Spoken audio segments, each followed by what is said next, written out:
yan, pare.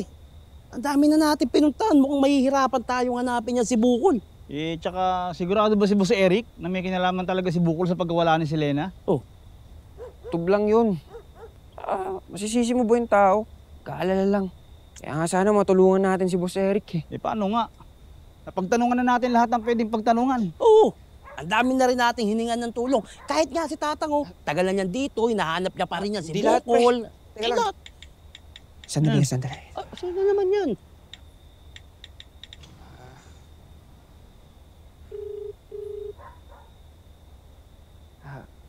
Faye, kamusta? Okay lang din naman. Faye, alam ko, bihira kitang kamustahin. Pero maniwala ka. Gumagawa ako ng paraan para ipagmalaki mo ako sa magulang mo. Anong sinasabi mo, Vince? Nag-aaral na ako ng pagpupulis. Talaga? Ako, Vince, bagay na bagay yan sa'yo. I'm always rooting for you, ha? Sige, Faye, salamat.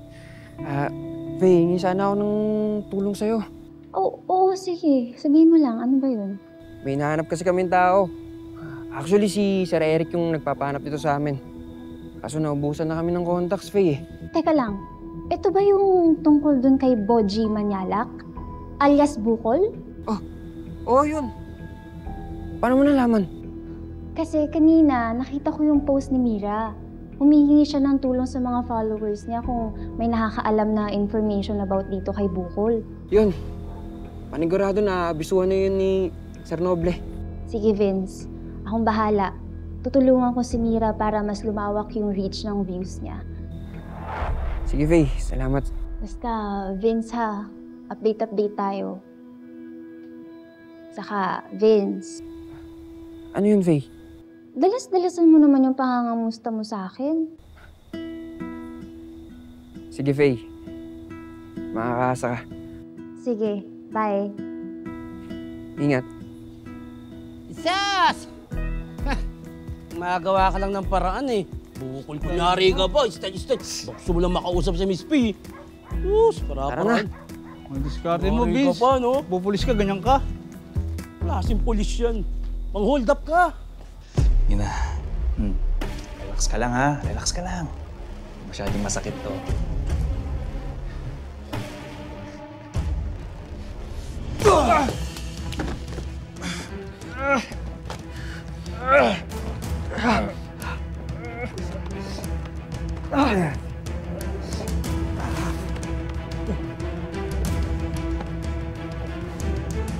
Ganun. Ako na. Ganun.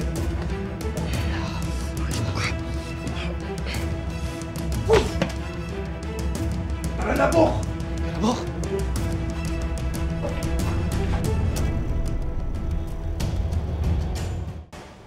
Selena, tignan mo to. Hinahanap ka nila?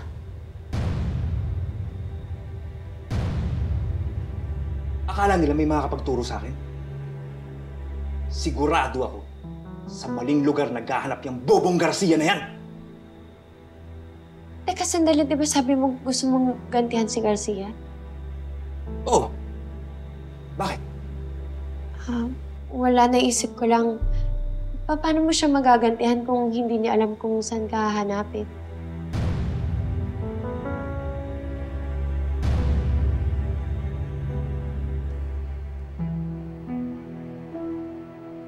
May dadating na 2 bangkay sa clinic mo tonight. And ang initial report sa mga paramedic, I'm sure they will think na cardiac arrest yung cause of death. Pero hindi to simpleng cardiac arrest. Yes, Cecilia. And this is where you come in. You see, their cause of death is potassium chloride overdose.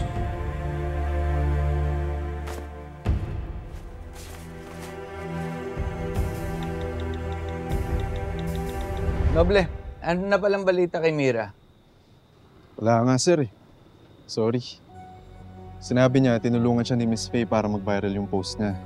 Kaso, parang wala talaga nakakilala dito kay Bukol eh. Ang bihirang Bukol to. Kahit si Vince eh, wala akong makuhang impormasyon.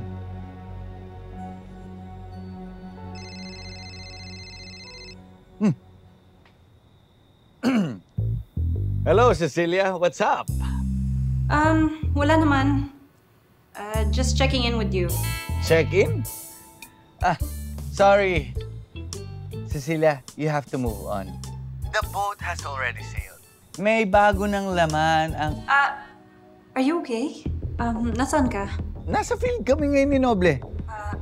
Kayong dalawa lang? Oo. Ba't ka tumawag? Wala naman. Nangangamusta lang. Anyway, mag-ingat kayo sa assignment niyo ni Noble, ha? Sandali!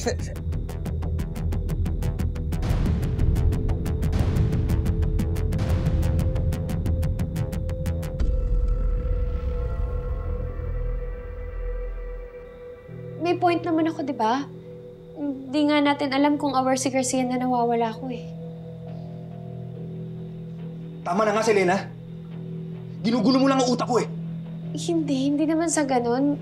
Iniisip ko lang naman, kaya mo nga ako kinidnap para hanapin ako ni Garcia, di ba? Para gamitin akong pang-ransom. Paano mo makukuha yung gusto mo kung naliligaw yung naghahanap sa'yo? Pulis siya, di ba? E di hanapin niya ako. Bakit? Magpapatawa ba ako? Hindi. Natatawa lang kasi ako na naiisip mo na mahanap ka ni Garcia. Bakit? Imposible ba yun? Alam mo, matagal ko nang kilala yan si Garcia. Alam mo ba kung ba't ayaw ko sa kanya? Bakit? Kasi yung lalaking yun, puro yabang lang. Panay salita lang yun. Gaya nung sinabi mo, bobo. Alam mo, tama ka eh. Kasi kung talagang magaling siya, eh bakit di niya ako mahuli-huli, di ba? Isa lang yung ibig sabihin nun. Ibig sabihin, mas magaling ka sa kanya.